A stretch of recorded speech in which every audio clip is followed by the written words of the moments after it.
This is the part 2 of this shining effect tutorial.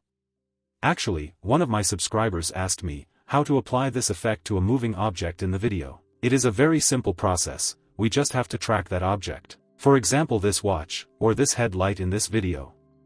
Let's start by adding the video onto the timeline. Open the clip in the Fusion page.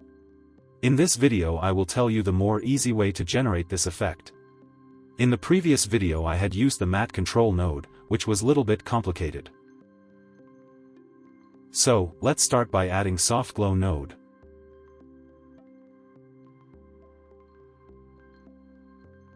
Now I am using ellipse mask. Let's see the mask in left preview window.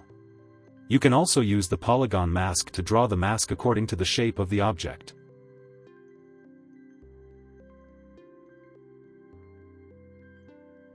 Adjust the mask to cover this area properly. Now add a rectangle node here and see this mask in left preview window.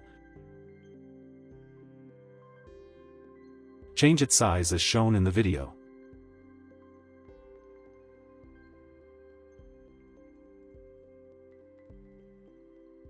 Now in the inspector panel change its paint mode to subtract.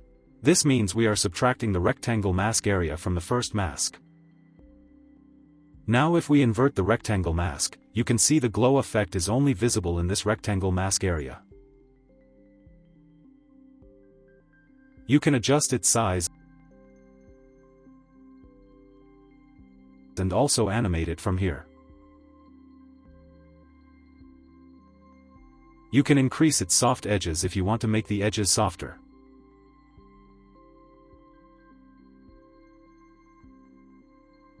Now it's time to track the watch, because the shine effect is not moving with movement of the watch. Let me turn off this rectangle mask. Now you can see properly, the mask is not attached to the watch.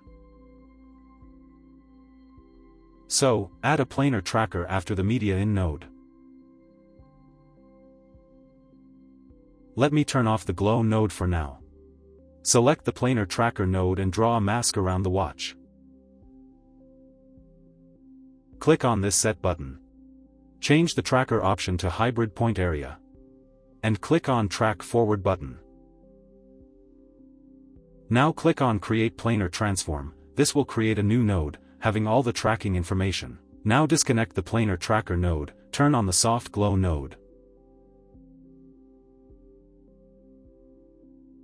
And connect the planar transform node here after the mask nodes. You can see the mask is now moving with the movement of the watch. If is not moving in your case, try to disconnect the planar transform node and reconnect it again, or you can adjust the mask again to its correct location. Let's turn on the rectangle mask. And now it's very easy to animate it from here. You can see the effect is ready. I added this effect to the headlight by same technique. You can see, this is the main video clip. This is the planar tracker and I created this planar transform in similar way to track the headlight. This is the mask I created using polygon node instead of using ellipse mask. You can see the rectangle node, which is animated in the similar way. If you don't understand any part of this video, you can tell me in the comments section. This is the final video. If you learned something new you can follow my channel to support me. Thanks for watching.